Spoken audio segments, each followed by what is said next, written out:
अहले सुन्नत को फरोग दरसगाहों से भी मिला है, मसाजिद से भी मिला है, लेकिन जितना बड़ा काम जलसों के जरिए मसलक के आला हजरत की तबलीग का हुआ है ना, उतनी बड़ी मिसाल किसी दूसरी जगह से नजर नहीं आया करती है।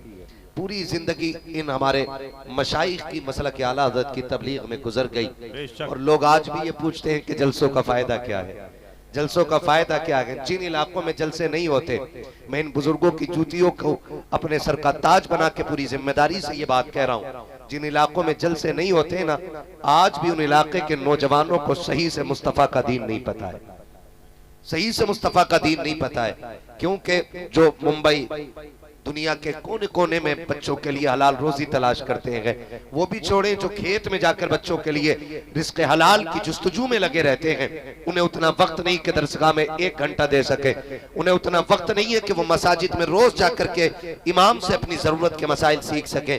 और ये भी जरूरी है कि हमें कुछ न कुछ दीन के बारे में पता रहना चाहिए। तो जिन्हें साल भर मौका नहीं मिलता, एक महफिल सज जाती है और अपने साल भर की जरूरतों का उस महफिल में आने के बाद अपनी जरूरतें पूरी करने का इंसान को मौका मिल जाया करता है। ये बहुत बड़ा फायदा इन जलसों का भी है। और अगली बात मैं कर दूं, कई बार ऐसा भी होता है, लोग तंज करते बात करते, ये सिर्फ मुझसे कोई ये ना समझे कि मैं किसी को तकलीफ दे रहा हूं। सही बात यह है कि अभी हमने गाजी मिल्लत अल्लामा गुलाम रसूल बलियाबी साहिब क़िबला, उनसे बहुत ही उम्दा तकरीर समाअत की, और एक एक लफ्ज उनका दिल पे लिखने के काबिल था। लेकिन मैं एक बात बैठे बैठे सोच रहा था, जब हजरत फरमा रहे थे इकट्ठे हो जाओ, इकट्ठे हो जाओ, तो मैं ये सोच रहा था हमारी कौम समझ रही है इकट्ठा कहां होना, कहां इकट्ठा होना जाकर के? बरेली शरीफ, अजमेर शरीफ, कहां इकट्ठा होना था? क्या बात रही, बहुत बहुत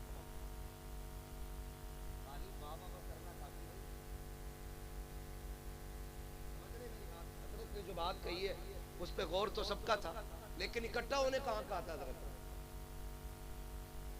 इधर होना भाई, कोई बोले नहीं ना, नहीं मालूम। मैं इतना समझता हूं कि इकट्ठा होने के लिए रामलीला मैदान का होना जरूरी नहीं है। इकट्ठा होने का मतलब किसी स्टेडियम में जमा होना नहीं है। इकट्ठा होने का मतलब यह कि अगर एक बाप के 5 बेटे हैं तो वो पांचों इत्तेफाक के साथ रहे। समझ गए इतनी बात?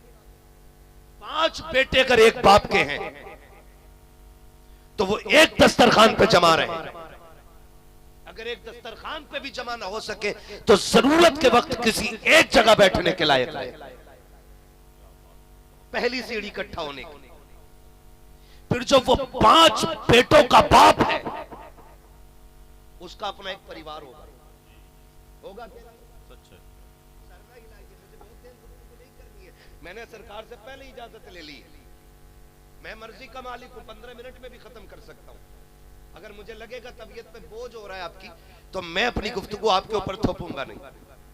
ये पहली मंजिल थी कि एक बाप के 5 बेटे हैं तो बाप के साए में जमा रहे, और जो बाप है वो किसी खानदान की एक शाख होगा, वो एक शाख अपने दरख्त की जड़ से जुड़ा रहे। समझ रहे इकट्ठा कहां होना है?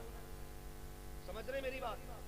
5 बेटे एक बाप के साए में जमा रहे, और बाप अपने खानदान से जुड़ा रखे, खानदान अपनी बस्ती के जिम्मेदार लोगों से जुड़ा रखे, और जिम्मेदार लोग अपनी बस्ती के जिम्मेदार आलिम से जुड़े रखे, और वो जिम्मेदार आलिम अपने इलाके के सबसे जिम्मेदार आलिम से जुड़ा रखे। इस तरह से ये पूरी मुट्ठी बन जाएगी, और वो सारे मिलकर के एक मरकजी शख्सियत से जुड़ जाए, और वो मरकजी शख्सियत एक मरकजी खानकाह से जुड़ जाए, और वो मरकजी खानकाह जाकर के मुस्तफा के मदीने से जुड़ती हो। ऐसे जुड़ जाओ, ऐसे जुड़ जाओ कि दुनिया अगर तुम्हें बैठा हुआ देखे, तुम्हें टोपियों से न पहचाने, तुम्हें लिबास से न पहचाने, तुम्हें रंग से न पहचाने, तुम्हें कलर से न पहचाने, बल्कि ये जमात देख के दुनिया ये ना कहे कि ये हशमती बैठा है, ये रज़वी बैठा है, ये कादरी बैठा है। हर बंदा देख के ये कहे ये जो जमात बैठी है ये सारी मोहम्मदी जमात बैठी हुई। नाराए तकबीर, नाराए रिसालत, मसलके आला हजरत। करेंगे इंशाअल्लाह, ऐसा वादा करते हैं इंशाअल्लाह। लेकिन माफ कीजिएगा, हाथ जोड़ के कहता हूं, परिवार में, खानदान में, बस्ती में सबसे बड़ा जो ताल्लुकात का सबब होता है वो एक प्लेट चावल होते।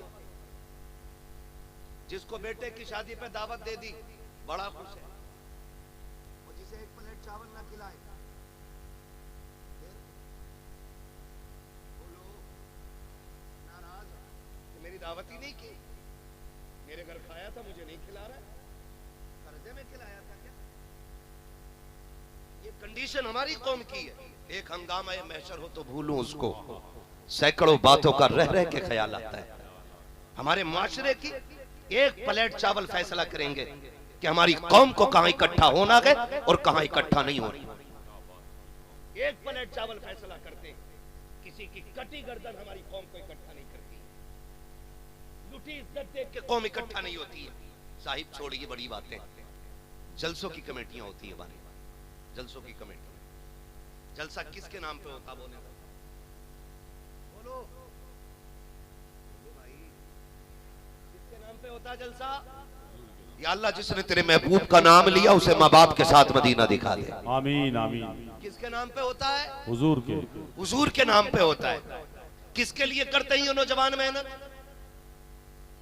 बोले सारे सुपना रे, वरना मैं सलाम के लिए भी कह सकता हूं अभी। किसके लिए जमा होते हैं? मैं कसम खा के कह सकता हूं, ये जो बच्चा बैठा है ना, कोई से ये कहे कि रात भर बैठ, तुझे फजर के टाइम 10 किलो बिरयानी देंगे, पहली बात तो बैठेगा नहीं, और अगर बैठ भी गया तो जागेगा नहीं, सो जाए। मगर क्यों अब तक नहीं सोया है?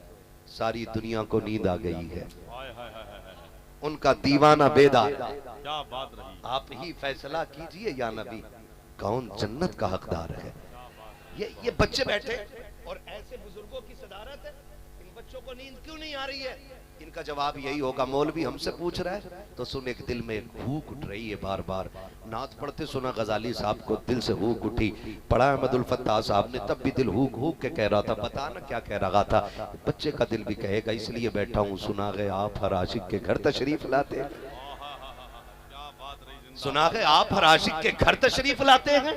मेरे घर में भी हो जाए चरागा या रसूल अल्लाह, मेरे घर में भी हो जाए चरागा या रसूल अल्लाह, और जोर से मेरे घर में भी हो जाए चरागा या रसूल अल्लाह, या रसूल अल्लाह। एक एक बच्चे की सदा है और लोग बात करते, और यहीं तक नहीं, किबला रोज जलसे करने का हमारा काम है। अब इन बुजुर्गों ने जिम्मेदारी हमारे सर ठोक दी है, हमारे कंधों पे ये जिम्मेदारी आ गई है।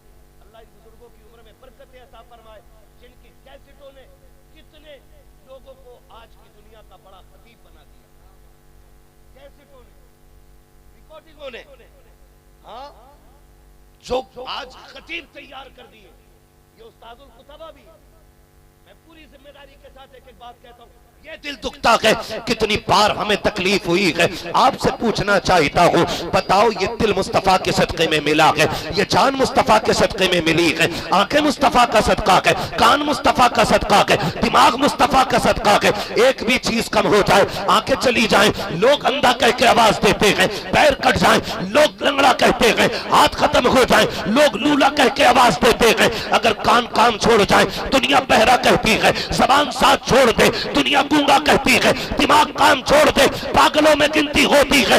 ये सारी चीजें सलामत है तो वजह सिर्फ इतनी है कि सरवर कहूं के मालिक और मौला कहूं तुझे, बागे खलील का गुले सेवा कहूं तुझे, तेरे तो वस्फ है बे तनाकी से है बरी, हैरान मेरे शाह मैं क्या क्या कहूं तुझे, लेकिन रज़ा ने खत्म सुखन इस पे कर दिया, खालिक का बंदा खल्क का आका कहूं तुझे। बहुत अच्छे, जिंदाबाद जिंदाबाद जिंदाबाद। ओ भाई, आला हज़रत यही आला हज़रत कहते हैं, ज़मीन और ज़मा। सारे बोले ज़मीन और ज़मा तुम्हारे लिए, मकीन और मकां तुम्हारे लिए, चुनीनो चुना तुम्हारे लिए, बने तो जहां दहन में ज़बां, बदन में है जहां, हम आए यहां, उठे भी वहां।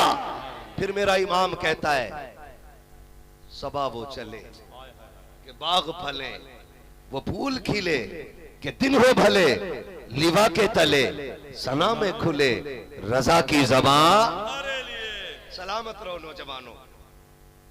ये जलसा हुजूर के लिए हो भाई, या तो साउंड वाला कच्चा है या फिर साउंड कच्चे है। जब मैं तेज हो रहा हूं तो ये मद्दे पड़ जा रहे हैं, ठीक है ना? मत जगाओ भैया, कहीं टेंशन उसे ना हो जाए जिससे झुकने की कभी आवाज ना करे। कुछ लोगों का जागने से सोना बेहतर होता है, ठीक है ना? तवज्जो है बस मेरी बात आप सुन, तवज्जो है सारे लोगों की। जलसा होता है किसके लिए? मैं बहुत कड़वी बातें करने लग रहा हूं, लगता है कुछ उठ के भाग जाएंगे, और कोई भागे तो भाग जाए। पाए मुरा लंगनेस मुल्क खुदा तंगनेस। बहुत कड़वी बात करने लग रहा हूं। जलसा खत्म होता है तो ऐसे लोग हिसाब लेने निकलते हैं जो 10 रुपए जलसों में नहीं देते। ऐसे लोग हिसाब लेने निकलते जो 10 रुपए जलसों में नहीं देते और कहते पहले रात वाले जलसे का हिसाब दो, कितने पैसे खाए तुमने। मैं कहता हूं कसम खुदा की, इन नौजवानों का नाम आप इज्जत से लिखने के काबिल कि मुट्ठी भर लोग इकट्ठे होकर के पूरी कौम की हिदायत के लिए एक महफिल मुनाकिद करते हैं और पूरी जिम्मेदारी अपने सर लेते हैं। आपको क्या लगता है इन्होंने फोन कर दिया और मौलवी यहां जमीन से पैदा हो गया? कोई 600 किलोमीटर चल के आया है, कोई 700 किलोमीटर चल के आया, और ऐसे पुरफतन दौर में कि जिसमें टोपी लगाना बहुत बड़ा चैलेंज है एक इंसान के लिए। पूरी जिम्मेदारी अपने सर लेके बुलाते, पूरी जिम्मेदारी सर लेके बुलाते, और फिर भी लोग कहते हैं कितने पैसे खाए। कसम खा के कहता हूं मुझे नहीं मालूम कमेटी में कितने बंदे हैं, लेकिन मैं समझ रहा हूं जिनके बिल्ले लगे हैं ये जरूर कमेटी में रहे होंगे। ये कमेटी के मेंबरान होंगे जिनके सीने पे आज एक बिल्ला लगा के रहमत आलम कॉन्फ्रेंस, खुदा करे ऐसा हो जाए आज सीने पे बिल्ला लगा के रहमत आलम का, कल कयामत में पेशानी पे मुस्तफा की गुलामी की एक तहरीर लिख दी जाए तो आका कहे ये वो गए जो दुनिया में मेरी महफिल सजाया करते थे, मैंने इनके लिए जन्नत में महल्ला सजा के तैयार करा। जिंदाबाद जिंदाबाद सुभान अल्लाह। मैं नहीं जानता इनमें कितने कमेटी वाले, लेकिन इन बुजुर्गों की जूतियों का सहारा लेकर के अगली बात कहने लगा हूं। मैं गारंटी के साथ कहता हूं इनमें से एक बंदे को अगर मैं खड़ा करूं और पूरी महफिल पहचान के दिखा दे कि इनमें से किसने कभी अपने बच्चों के लिए 10 रुपए मांगे हो, एक कमेटी वाला कोई बता दे। कितने कमेटी में लोग भाई है? कोई कमेटी वाला बंदा? सब बैठे है ना, है कमेटी में। अच्छा जितने लोग बैठे इस बस्ती के लोग हैं, बाहर के भी होंगे, सारे इलाके के लोग बैठे ना, ये बात दिल पे लिख के लेके जाना, कहीं ऐसा ना हो वो जो जुमला ना नेकी कर कुएं में डाल, ऐसा ना हो जाए नेकी कर और आग लगा, ये नहीं होना चाहिए। अगली बात कहने लगा मैं पूरे किसी भी कमेटी के बंदे को उठा के कहूं एक बंदे का चेहरा देख के बताओ, मैं अगर खड़ा कर दूं फिर मुझसे मैं आपसे पूछूं बताओ एक कमेटी के नौजवान को आप उसका चेहरा देख के बताइएगा कभी उसको आपने अपनी गली में अपने बच्चों के लिए 10 रुपए मांगते देखा है?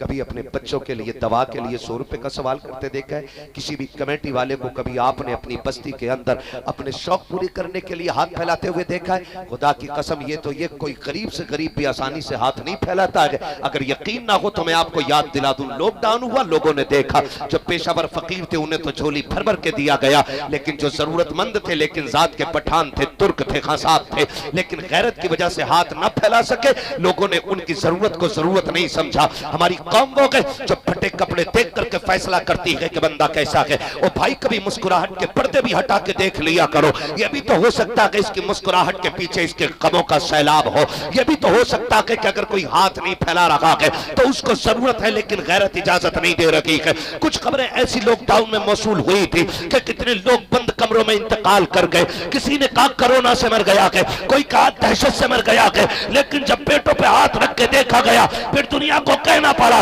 ना ये कोरोना से मरा गए ना ये दहशत से मरा गए, कोई भूख से मर गया था, कोई प्यास से मर गया था। भूख से कैसे मर गया? का भूख इतनी थी कि भूख बर्दाश्त न कर सका, मांगा क्यों नहीं? का गैरत जवाब दे गई थी इसलिए मांग ना सका। का फिर लोगों ने दिया क्यों नहीं? का कौम उसे दे रही थी जो पेशावर थे, जरूरत जरूरतमंद को देखने की फुर्सत लगी थी, हाथ जोड़ के कहता हूँ अपने दस्तरखान पे मुर्गे खाने वालों, कभी गरीब के चूल्हे से धुआं ना उठे, एक बार झांक के पूछ लिया करो आज तेरे घर खाना क्यों नहीं बना के। अगर सुबह के नाश्ते की तुझे एहसास ना हो तो कभी बच्चे से बुला के पूछ, बता तेरे घर कुछ बना के नहीं। और याद रखना, अगर घरों से चूल्हों से धुएं ना उठे, खाने की खुशबू ना आए, तो ये मत समझना पेट भरा के, ये भी तो हो सकता है फाका हो गया हो, गुर्बत ने आके पंजे गाड़ लिए हो। खुदा की कसम खा के कहता हूँ, मेरे नबी ने कहा था कि जो शख्स पेट भर के सो जाए और उसका पड़ोसी फाके से रखे, फरमाया वो हाजी तो हो सकता है, नमाजी तो हो सकता है, शहीद भी हो सकता है, गाजी भी हो सकता है, लेकिन वो मोहम्मद के तरीके पे नहीं हो सकता है। इसलिए कि आका के तरीके पे वो होगा कि जो खुद तो फाका रहे लेकिन पड़ोसी को भूखा ना रहने दे, वही आका का गुलाम हो। क्या बात रही, जिंदाबाद जिंदाबाद, जवाब दे गुफ्तगू का। हमने वो फैसला बहुत किया। खूब, बहुत खूब। हमने लोगों की भूख देख के नहीं, लोगों के कपड़े देख के फैसला किया। खड़ा कर दूं मैं किसी भी एक कमेटी वाले को, है आप कमेटी में मेरे भाई, खड़े होना जरा, खड़े हो जरा, इधर मुंह कर दो जरा एक बार, इनके चेहरे को अच्छी तरह देखो। कोई बंदा बता दे, बैठ जाइए भाई बैठ जाइए, एक बंदा बता दे कि इन्होंने किसी को गली में अपने बच्चों के लिए मांगते देखा हो, अपनी बीवी के लिए 10 रुपए का सवाल किया हो, अपने बच्चों की खुराक के लिए दरवाजे पे गए हो, कभी नहीं जा सकते। हमारी कौम बड़ी गैरतमंद कौम है, हमारी कौम तो वो है जो चटनी के लुकमों में जिंदगी गुजार लेती है लेकिन हाथ नहीं फैलाया करती है। लेकिन फिर भी कुछ तयूस किस्म के लोग ऐसे होते हैं जो कमेटियों पे उंगली उठा के बात करते हैं कि जी ये पेट भरने का काम है। खुदा की कसम, अल्लाह ने नौजवान को हट्टा कट्टा बनाया है, मुंबई जाए वहां पैसा कमा लेगा,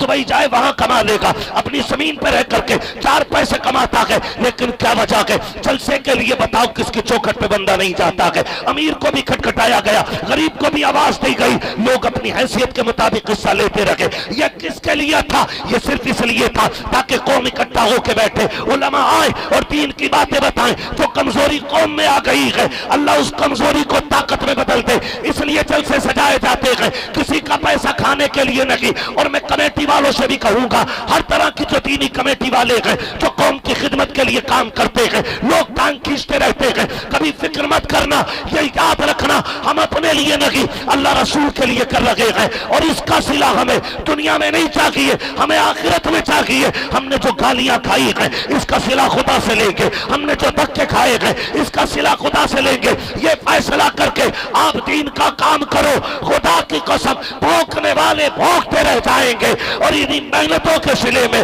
कोई सलाहुद्दीन बनता दिखाई देगा, कोई मोहम्मद बिन कासिम बनेगा। और खुदा की कसम वो दिन दूर नहीं है कि इन्हीं गलियों के अंदर फिर से कोई ताज शरिया का गुलाम उठता हुआ नजर आए। नारे तकबीर, नारे रिसालत, मसलके आला हजरत।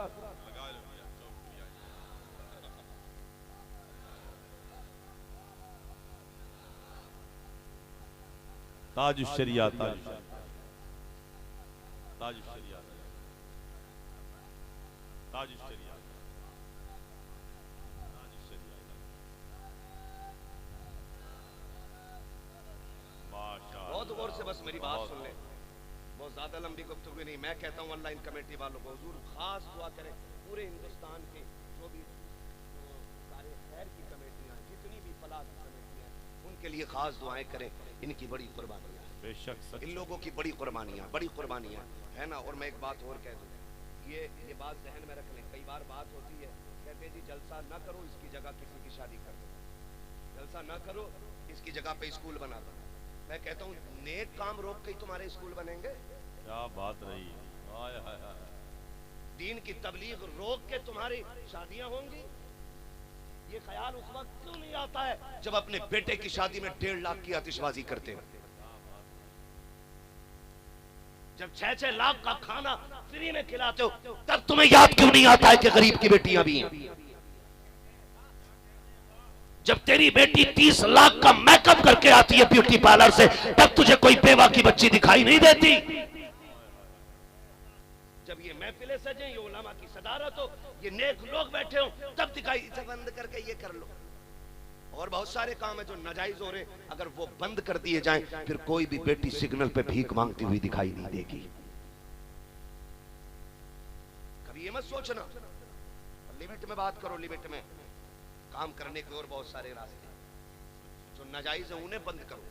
इसके जरिए तबलीग हो रही है। मैं पूरी जिम्मेदारी के साथ कहता हूँ, सरकार बगदाद जितने कादरी शेर हैं वो बोल दें सुभान अल्लाह। सुभान अल्लाह, सुभान सरकार बगदाद, सरकार गौसे पाक, पूछे हजरत से अल्लाह ने कितना इल्म दिया। फरमाते हैं दरस्तुल इल्म हत्ता सिरतु कुतबा, और मैं इतना पढ़ा कि अल्लाह ने मुझे कुतुब बना दिया। खाली 6 अंगूठी पहनने से बंदा कुतुब नहीं बनता है। झाड़ू लेकर के कमर पे मारने से कोई तुम अब्दाल नहीं बनोगे। पता ये चला कुतुब वो बनता है जो इल्म वाला होता है। क्या बात रही, जिंदाबाद जिंदाबाद। दरस्तुल इल्म हत्ता सिरतु कुतबा, वो कहते मैंने इतनी पढ़ाई की कि अल्लाह ने मुझे कुतुब बना दिया। गौसे पाक ना डोरी और गंडे वाले नहीं थे, हदीस पढ़ाते थे, कुरान पढ़ाते थे। फिर ख्वाब में हुजूर तशरीफ लाए, बोले सुभान अल्लाह, हुजूर तशरीफ लाए। फरमाते हैं अब्दुल कादिर जीनाना का बेटे तकरीर नहीं करते हो, तकरीर नहीं करते हो। जीनाना मैं तकरीर नहीं कर पाता हूँ। फरमाया जबान खोल। हुजूर ने 7 मरतबा लुआब डाला है, लुआब 7 मरतबा डाला। फरमाया कल से तकरीर करना। फिर सोए, फिर ख्वाब में मौलाए कायनात हैदर करार आए। शहजादे जी दादा का नाना से लुआब ले लिया, आप मुझसे नहीं लोगे? मुंह खोल दिया। 6 मरतबा मौलाए कायनात ने लुआब डाला, 6 मरतबा। तो आप भी गौसे पाक थे। कहने लगे दादा हुजूर ने 7 मरतबा डाला, आपने 6 मरतबा क्यों डाला? कहने लगे मैं हैदर करार जरूर हूँ, फातह खैबर भी हूँ, लेकिन मैं इतना बड़ा नहीं हूँ कि मैं गिनती में हुजूर के बराबर हो जाऊँ। क्या बात, मैं गिनती में भी हुजूर के बराबर हो जाऊँ। फिर गौसे पाक फरमाते हैं फिर मैंने तकरीर शुरू की, और फरमाते हैं फिर मैंने जिंदगी में ज्यादातर तबलीग अपनी तकरीर के जरिए की है। बेशक, सुभान अल्लाह। ज्यादातर तबलीग, कहते तबलीग का जितना बड़ा फायदा मेरी तकरीर से पहुंचा है, कहते उससे ज्यादा फायदा मेरी तकरीर से नहीं पहुंचा। कहते सबसे बड़ा काम मैंने तकरीर के जरिए तबलीग का किया है। और गौसे पाक फरमाते हैं सुनो, अब जिसकी गुफ्तगू में जितना ज्यादा असर होगा उसको समझ लेना बगदाद वाले का उतना ही ज्यादा करम मिला हुआ है। क्या बात रही, जिंदाबाद। ये सारी चीजें समझ लीजिए। बहुत ये सरकार बैठे हुए, इन्हीं महफिलों के जरिए लाखों लोगों का ईमान बचाया गया है। बेशक, सच है। जब वहाबियों ने खेत में काम करने वाले को घेरा, मजदूरी करने वालों के रास्ते में जब ये बदबख्तों की जमातें आई, क्या बात, ये बैठे नौजवान पूछ लो, इनके कारखानों में जाके कहते हमारे साथ चिल्ले में चलो। ये दरसगाह की तरफ नहीं भागे, इमामों की तरफ नहीं पलटे। एक महफिल सजी, अल्लामा मसीहुद्दीन हशमती साहब को बुलाया गया। हाय हाय हाय। आला हजरत की नंगी तलवार बन के फिर हशमती शेर निकला। इसी जलसे के जरिए एक महफिल में हजारों दिल बदल जाया करते हैं। क्या बात रही, जिंदाबाद जिंदाबाद। दिल बदल जाया करते। कहीं से रोक के बच्चियों की शादी की जाएगी, इन महफिलों को बंद करके स्कूल चलेंगे, इन महफिलों को बंद करके यूनिवर्सिटीज बनेंगी। अगर बंद ही करना है, वो जो गोवा में 10 लाख खर्च करके खाली टूर पे घूम के आया है ना, उसे बंद करके किसी स्कूल की बुनियाद रख। क्या बात रही, जिंदाबाद जिंदाबाद। बंद कर उसे। तुझे जब किसी जलसे के अंदर लाइट लगती है तो गरीब का दुपट्टा दिखाई देता है, और जब तेरा बाप इतनी लंबी लिस्ट जहेज की लेकर के गरीब के सीने पे कुत्ते की तरह भौंकता है, तब तुम्हें यतीम और बेवा की बच्चियां नजर क्यों नहीं आती है? हाथ जोड़ के कहता हूँ, जो अच्छी बच्चियां होती हैं उन्हें जहेज की जरूरत नहीं पड़ती है, जो अच्छे दामाद होते हैं उनके लिए किसी पैसे की जरूरत नहीं होती है। और तुमसे भी गुजारिश करना चाहता हूँ, किसी मैरिज हॉल में दामाद न ढूंढना, किसी कंपनी बॉक्स में जाकर के दामाद तलाश करने की जरूरत नहीं है। अगर दामाद तलाश करना के जा, 5 वक्त मस्जिद में जाके बैठ जा और हर जमात में तलाश कर ऐसा नौजवान देख जो 5 वक्त मस्जिद में आकर के रब को सजदे कर रहा है। अगर ऐसा नौजवान मिल जाए, कुआरा हो, तो फिर उसकी कमाई ना पूछना, इनकम ना पूछना, जमीन ना पूछना, आंखें बंद करके उसका हाथ बेटी के हाथ में दे दे, इसलिए कि जो रब के साथ वफा कर सकता है वो तेरी बेटी के साथ भी बेवफाई नहीं कर सकता। जिंदाबाद जिंदाबाद जिंदाबाद। दामाद भी डिस्को ढूंढ रहा बेगैरत, डिस्को कानों में बुंदे, इतनी मोटी चैन चल रही है, पता नहीं क्या ऐसा लटकाए रहे। बकरे बन गए। क्या चीज है ये? कोई धागा बांधे फिर रहा, काले पीले, किसी ने कंगन ही डाल लिया। मर्द की कलाई मजबूत होती है। क्या बात है। क्या होती है? जिनकी कमजोर है वो कतई ना बोले, जिनकी मजबूत है वो बोले। मर्द की कलाई मजबूत होती है, उसे धागे की जरूरत नहीं पड़ती है। उसके गले में मुस्तफा की गुलामी का धागा पहले से पड़ा हुआ है। बेशक, सुभान अल्लाह, सुभान अल्लाह। आला हज़रत ने क्या कहा था? उससे दर से सग, सग से है मुझको निस्बत, मेरी गर्दन में भी है दूर का डोरा तेरा। और आगे कहते हैं इस निशानी के जो सग हैं नहीं मारे जाते।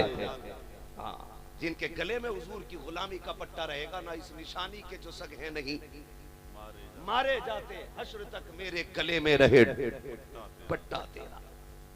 इसलिए आपसे कहना चाहता हूं, बांधोगे धागे? नहीं। मैं उस बाजार से बहुत दूर हूं जहां धागे बांध के मन्नत पूरी की जाती है। हमें हमारे माँ बाप ने सिखाया है, अगर मन्नत पूरी ना होती हो तो फिर सजदे लंबे कर लिया करो। सुभान अल्लाह, सुभान अल्लाह। सजदे लंबे कर लिया करो, सुभान अल्लाह। अल्लाह सारी मन्नतें पूरी फरमा देगा। लेकिन जहां मिलना था वहां गया ही नहीं। पेड़ में धागा बांध के आ रहा, पेड़ में अच्छी बीवी मिल जा, पेड़ में बांध दिया। और पेड़ की जो भूतनी थी वो फिर बीवी पे आ गई, फिर बीवी उसी पेड़ के नीचे आ गई, पूरी जिंदगी उसी पेड़ में गुजर गई। तो पेड़ पे जाके बीवी ना मांग, रात को तहज्जुद में उठ, मुसल्ला बिछा, दामन थोड़ा सा आंसुओं से तर कर और रब को भीगी आंखें दिखा, फिर मांग। आवाज आती, हम तो माइल बकरम है, कोई साइल ही नहीं। राह दिखलाएं किसे रह रवे, मंजिल ही नहीं। मेरी कौम, अभी कुछ दिन पहले की बात है, गालिबन कल की खबर है कि आई अबाई बारात इसलिए लौट गई कि जहेज लिस्ट के मुताबिक पूरा नहीं था। अल्लाह अल्लाह अल्लाह। अभी ये कल की खबर है। अल्लाह अल्लाह। आई बारात लौट गई दरवाजे पर। जब सामान देखा गया तो जहेज पूरा नहीं था। मैं खुल के बात कहना चाहता हूं, जो लोग मांग के जहेज लेते हैं वो जहेज नहीं, जहन्नम की लकड़ियां इकट्ठा कर रहे हैं अपने घर के अंदर। खुल के बात है, उस पर किसी पीर को बैठा के फाता पढ़वा ले, वो जहन्नम का ईंधन ही रहेगा। तो ये तमाशे जो मैंने पहले कहा था कि एक ही जगह इकट्ठा होने का मतलब क्या है, पहले भाई भाई एक हो जाए, फिर बहन भाई एक हो जाए, फिर बाप का खानदान एक हो, फिर पूरी कौम मिलकर के एक जगह इकट्ठी हो, फिर पूरी कौम इकट्ठी होकर अपने आलिम के कदमों में आए, और वो छोटे छोटी बस्तियों के बड़े बड़े उलमा इकट्ठे होकर अपने इलाके के सबसे बड़े आलिम के कदमों में आए, और वो सबसे बड़ा आलिम इलाके का अपनी मरकजी बारगाह में जाए, और फिर मरकजी बारगाह हाथ पकड़ के हमें हुजूर के मदीने तक लेके जाए। ये इत्तेफाक होना चाहिए। इसका मतलब है इकट्ठा होना। इसका मतलब नहीं है बिरयानी खाने इकट्ठे हो गए, एक उर्स रिजवी में इकट्ठे हो गए, एक उर्स हशमती में इकट्ठे हो गए, फिर खत्म ना। ये चैन से चैन जुड़ी रहनी चाहिए, चैन से चैन जुड़ी रहनी चाहिए। या अय्युहल्लज़ीना आमनू उदखुलू फ़िस्सिल्मि काफ़ा, ईमान पूरे ईमान वालों पूरे इस्लाम में दाखिल हो जाओ, बेशक पूरे दाखिल हो। ये नहीं कि जलसे में मुसलमान थे, उठने के बाद बारी खत्म हो गई। अरे मौलवियों का हम बोलते रहना है ना। आप जानते हो तोते दो मिलते मार्केट में, एक तोता 150 रुपए का मिल जाता है, और एक तोता मिलता है 6000 का, 11000 का, हाँ 50,000 तक का तोता मिलता है। पूछना ये 150 वाला भी तोता ही है, इसकी पूंछ भी हरी, इसकी भी हरी, इसकी भी चोंच लाल, इसकी भी लाल, दोनों की कीमत में फर्क क्या? सामने वाला बंदा कहता सुनो ये बोलता नहीं है इसलिए 150 का है, और ये बोला करता है इसलिए ये 11,000 का है। क्या बात रही, तो चुप रहने वालों की कोई कीमत नहीं होती है, बोलने वालों की कीमत हुआ। क्या बात रही, क्या बात रही। मुर्गा वही पूरा होता है जो अजान दे ले, जो अजान न दे तो मुर्गा नहीं, मुर्गी। समझ रहे मेरी बात? खुदारा बदलें अपने रवैयों को और सफों में मोहब्बतें पैदा करें, दीन के काम में एक दूसरे की मदद करें, एक दूसरे के काम आए, एक दूसरे का दर्द बांटे, दुख बांटे एक दूसरे का। और ये जो नफरतें फैली पड़ी है ना खानदान में, इन्हें मोहब्बतों में तब्दील कर दें। आका करीम का फरमान है, जो अपने रूठे हुए भाई को पहले सलाम करता है अल्लाह उसके सारे गुनाह माफ फरमा दिया। सुभान अल्लाह, सुभान अल्लाह।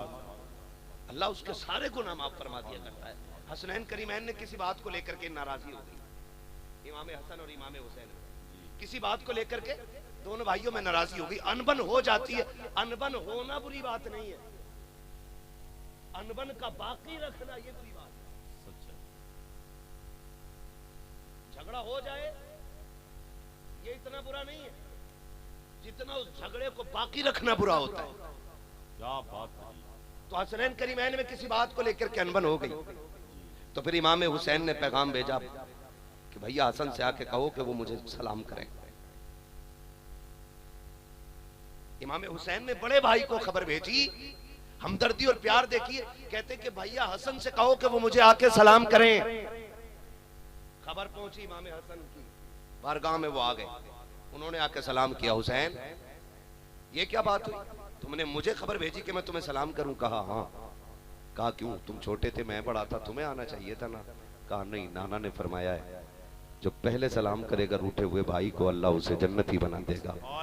कहा मैं चाहता था जन्नत का हकदार मुझसे पहले मेरा भाई होना चाहिए। ये भी मोहब्बत बाकी रहनी चाहिए, ये भी ख्याल रहना चाहिए। ये नहीं आमने सामने दुकान रख के बैठे और इशारा करके बुला रहे इधर आ जा, उससे 5 रुपया मत ही हुआ। दिल के बबोले जल उठे सीने के दाग से, इस घर को आग लग गई घर के चिराग से। हुजूर ने आके जो सबसे बड़ा काम किया ना, उन तमाम कामों को गिनो, उनमें एक बड़ा काम ये भी है कि हुजूर ने सबसे अहम काम ये भी किया था कि लोगों के दिल बदले थे। जो पत्थर थे उन्हें मोम बनाया था, जिनमें इंसानियत की जगह नहीं थी, आका ने उनके दिलों में जानवरों की भी मोहब्बत पैदा कर दी थी। अगर आज भी ये दिल पत्थर है तो फिर तब्दीली किधर है? अगर आज भी इनमें जगह नहीं है तो फिर वफा किधर है? अगर आज भी इनमें जगह नहीं है तो फिर प्यार किधर है? एक नहीं लाख जलसे कर लो, अगर दिल नहीं बदले तो कुछ नहीं बदला, कुछ भी नहीं बदल सकता, कुछ भी नहीं बदल सकता है। बदलो अपने रवैये।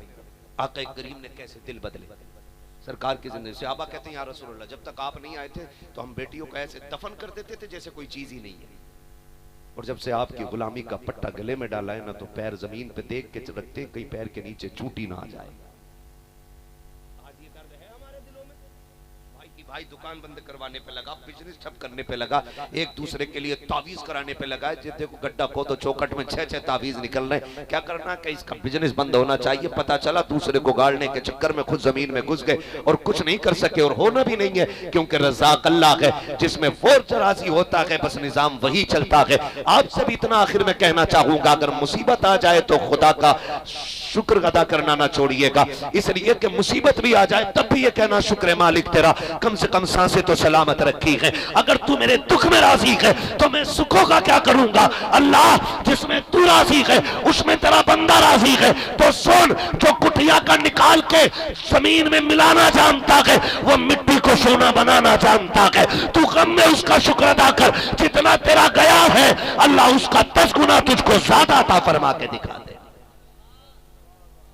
करेंगे इंशाअल्लाह ऐसे ही, झगड़ा तो नहीं करेंगे, एक दूसरे को माफ करेंगे, प्यार बांटेंगे, भाई भाई इत्तेहाद के साथ जिएंगे।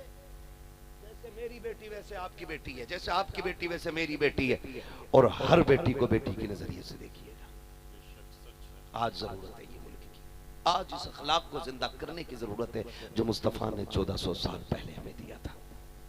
उसे जिंदा करें, उसे जिंदा करें। मैं किस कौम से बात करूं? माफ कीजिएगा, माफ कीजिएगा। बेटियों पे सितम करने वाले क्यों भूल जाते हैं कि कल हमारे आगे भी बेटियां नहीं है? क्यों भूल जाते हैं कि कल हमारी बेटी के भी दरवाजे पर पैगाम आएंगे, हमसे भी कोई 10 लाख मांगेगा, ना हुई हमारी हैसियत, क्या करेंगे? मैं आज तक वो खत नहीं भूला। एक खत आर्टिकल में छापा गया था मोइन भाई, उसमें वो आर्टिकल जो छपा था ना, अजीब था, आज तक दिल पे लिखा है, दिल पे लिखा है। उस आर्टिकल में लिखा था कि किसी की बेटी का रिश्ता हुआ, बंदा गरीब था, उसने पूछा कोई शर्त, ससुराल वालों ने बता दी, छोटी छोटी शर्तें मान गया गरीब। शादी से 8 दिन पहले ना फिर एक खबर आ गई, कहा जी ठीक है लेकिन जो है ना गाड़ी थोड़ी सी बड़ी कर लियो। स्प्लेंडर तो दे ही दे रहे हो, बुलेट कर लियो। बाप तक खबर पहुंची, वो सर पकड़ के बैठ गया। कार्ड छप चुके थे, दावतें हो गई थी, दिन मुकर्रर हो गया था, मुश्किल था बाप के लिए ना कहना।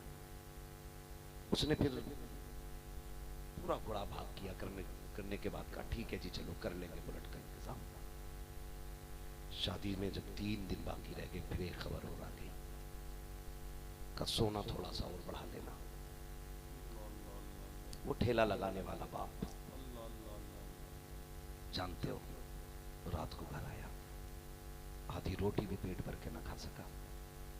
बेटियां बड़ी हसास होती हैं, अल्लाह सबको बेटी दे और खासकर उन्हें मालिक जरूर बेटी दे जो दूसरे की बेटी की इज्जत नहीं करते, ताकि उन्हें पता चले कि बेटी जिगर का कौन सा टुकड़ा होती है। उसे जरूर मालिक बेटी दे। सुने जरा, जब आधी रोटी खाई ना बेटी समझ गई आज कोई बात हो गई है। बर्तन नहीं उठाए, बाप के करवट में आके कंधे पे हाथ रख के बेटी बैठ गई और उसने बाप की आंखों में झांक के कहा अब्बा तबीयत ठीक है? याद रखना बाप हर जगह जरूरत का पहाड़ बन जाता है,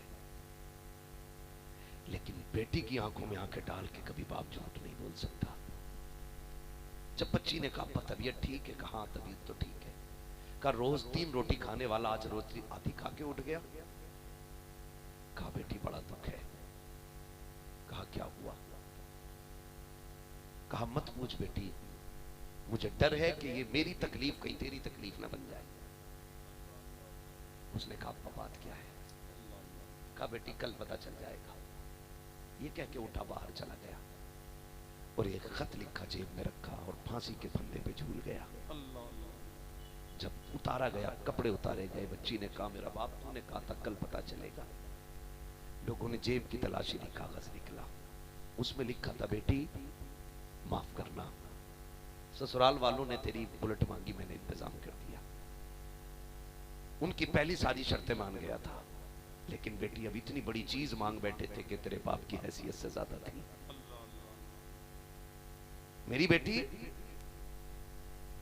मैं खुदकुशी इसलिए कर रहा हूं कि मैं ये कहने की हिम्मत नहीं रखता था कि बारात ना लाओ। मेरी बेटी माफ कर देना, अब महशर में मुलाकात होगी। मुझे मतलब इससे नहीं कि उस बाप ने अच्छा किया कि बुरा किया, सवाल यह है कि किसने बाप को यह करने पे मजबूर किया। क्या तुम्हें लगता है ऐसे लोग बख्शे जाएंगे? जिनकी वजह से बाप ट्रेन के आगे कूद गया हो वो बख्शे जाएंगे महशर में? ऐसे ही छोड़ दिए जाएंगे? उस वक्त तक अल्लाह जन्नत नहीं देगा जब तक गरीब बाप के एक आंसू की कीमत नहीं ले लेगा। नौजवानों, लोग पूछते हैं बर्बादियां कैसे आती हैं, नस्लें कैसे उजड़ जाती हैं, तो जाओ लिखो जब किसी का दिल दुखाया जाता है तो बड़े बड़े महलों में भी जलजले आ जाया करते हैं। जब किसी की आह ली जाती है तो सल्तनत उजड़ जाया करती है। आज तक वो बात दुनिया को याद है कि किसी बादशाह का महल तामीर हो रहा था, उसकी दीवार को सीधा करने में एक बूढ़ी का झोपड़ा आ गया था। उसने बूढ़ी को बुला करके कहा था कि जितनी चाहे दौलत ले ले, अपना झोपड़ा छोड़ के चली जा ताकि मेरे महल की दीवार सीधी हो जाए। उस बूढ़ी ने कहा था खबरदार मेरे झोपड़े पर नजर न डालना, अगर तुझे मेरी जमीन चाहिए तो चंद दिन की सांसें बाकी रह गई है, चंद दिन के बाद मैं इंतकाल कर जाऊंगी, उसके बाद तो मेरी जायदाद ले लेना, लेकिन उस वक्त तक तुझे नहीं दे सकती, इसलिए कि इससे मेरी सल्तनत की यादें जुड़ी है, मेरे आबा अजदाद के किस्से जुड़े हैं, बुजुर्गों को पुरानी जमीनें प्यारी होती हैं। ये तो आज का जवान है दौलत की जरा सी चमक दमक में आकर के बाप की यादगार को चंद टकों में बेच के चला जाता है, बाप की निशानी को चंद सिक्कों में बेच करके महल में जाके खुशी महसूस करता है। आज भी कसम खा के कहता हूँ, जाओ मुंबई जाओ, कहीं भी चले जाओ, दुनिया के किसी भी एयर कंडीशन हवेली में वो सुख नहीं मिलता है जो बाप के हाथ के बनाए हुए छप्पर में मजा आता है। आज भी किसी दीवार के साए में बैठने में वो लज्जत नहीं मिलती है। आज भी जो बाप के हाथ के लगाए हुए दरख्त के नीचे मजा आता है, इसलिए कि वो सिर्फ दरख्त नहीं होता है, उसमें बाप की रहमतें शामिल होती है। बाप की शफकतें शामिल होती गई। उस बूढ़ी ने कहा था मैं सब कुछ छोड़ सकती हूँ लेकिन हवेली नहीं छोड़ूंगी, इससे मेरे बुजुर्गों की यादें जुड़ी गई। चंद दिन की मेहमान हो, उसके बाद बिना पैसे के तू ले लेना। ये कह के बूढ़ी ने इनकार कर दिया। सुने और दिल दुखाने से पहले 1000 बार सोच लेना। बूढ़ी ये कह करके खामोश हो जाती है। किसी दिन किसी काम से बूढ़ी कहीं गई और बादशाह को मौका मिल गया। उसने एक ही दिन के अंदर उसके झोंपड़े को तोड़ करके वहां पे महल की दीवार पूरी खड़ी करा दी। जब बूढ़ी वापस आई है उसने अपने मकान को ढूंढा, कहीं नहीं मिला। दीवार देखी सीधी हो चुकी थी। जानते हो उसने किसी से अपील नहीं की थी, किसी से एहतजाज नहीं किया था, बल्कि वही उसने झोली फैला के कहा था ए मेरे मालिक ये मेरी हवेली के साथ क्या हो गया है, मुझे बता। मैं घर पे नहीं थी लेकिन तू तो मौजूद था, तेरी मौजूदगी में ए अल्लाह मेरी हवेली का क्या हुआ। जब उसने इतना कहा था एक आग ली थी, अल्लाह ने उसके पूरे महल को जमीन में धंसा दिया था। इसलिए मैं कहता हूं दिल टूटने ना देना। अगर तरक्की चाहते हो तो दिल मत तोड़ना बल्कि टूटे दिल जोड़ना। किसी का सहारा बन जाओ, खुदा की रहमतें कायनात में तुम्हारा सहारा बन जाए। किसी को सताएंगे नहीं ना। हमें जो करना है, अमीर होते लोग अपनी खुशी से दे रहा दे, कुल कायनात दे दे, कोई मतलब किसी को नहीं है। लेकिन बेटे वाला सवाल न करे, सवाल न करे। इसी इलाके में सरकार पीछे एक जलसा हुआ था, इसमें नौजवान ने जलसे में मुझे बुलाया। मैंने उससे पूछा भाई क्या बात है। लोगों ने बताया इसने बिना जहेज के निकाह किया है और बारात भी नहीं लेके गया था भीड़ भाड़ की। 8-10 बंदे जाके निकाह करके लाए। उसने कहा कि मैंने ये इसलिए किया था कि मैंने आपको तकरीर में कहते सुना था, कहा जो किसी गरीब का बोझ हल्का कर देगा अल्लाह क़यामत में गुनाह का बोझ हल्का कर देगा। वो कोई मस्जिद का इमाम नहीं था, खानकाह का परवरदा नहीं था, वो आपकी तरह परदेश में कमाने वाला नौजवान है, कमाने वाला नौजवान है। ऐसा नहीं है कि कमी अमल करने वालों की आज भी है और इंशाअल्लाह अमल होगा, करेंगे इंशाअल्लाह, सारे वादा करें इंशाअल्लाह। फरमाया गया या अय्युहल्लज़ीना आमनू उदखुलू फ़िस्सिल्मी काफ़ा, ईमान वालों पूरे पूरे इस्लाम में दाखिल हो जाओ, पूरे पूरे दाखिल होना है। हमारा ज़ाहिर व बातिन हुजूर की मोहब्बत में सजना और संवरना चाहिए। सफ़ों में इत्तेफाक पैदा करें, इत्तेहाद पैदा करें, अपने इलाके के बड़े आलिम के टच में रहें और उसको अपना सदर मुंतखब करें और उसकी क़यादत में हर काम करें। याद रखना गांधी जी ने भी ये बात कही कि अगर ये उंगलियां अलग हो जाए तो कोई भी तोड़ देगा, मुट्ठी बन जाए तो फिर ये भूसा बन जाता है जो किसी की भी कमर तोड़ दिया करता है। ठीक है ना। सफ़ों में मोहब्बतें पैदा करें। अल्लाह हमारी नस्लों को मुस्तफ़ा के दिए हुए उसूल पे अमल की तौफीक अता फरमाए। काफ़ी वक्त हो गया है, 3:15 बज गए हैं, तो तशरीफ़ फरमाए। ठीक है ना। बस जो हुए गलत उनको माफ़ फरमाए रब कायनात। ज़िंदगी ने दिया साथ, फिर होगी मुलाकात। चमन रहा फूल खिलेंगे, ज़िंदगी रही फिर मिलेंगे। मुसाफिर हम भी, मुसाफिर तुम भी, किसी मोड़ पर फिर मुलाकात होगी। फ़कीरान आए सदा कर चले, सदा खुश रहो ये दुआ कर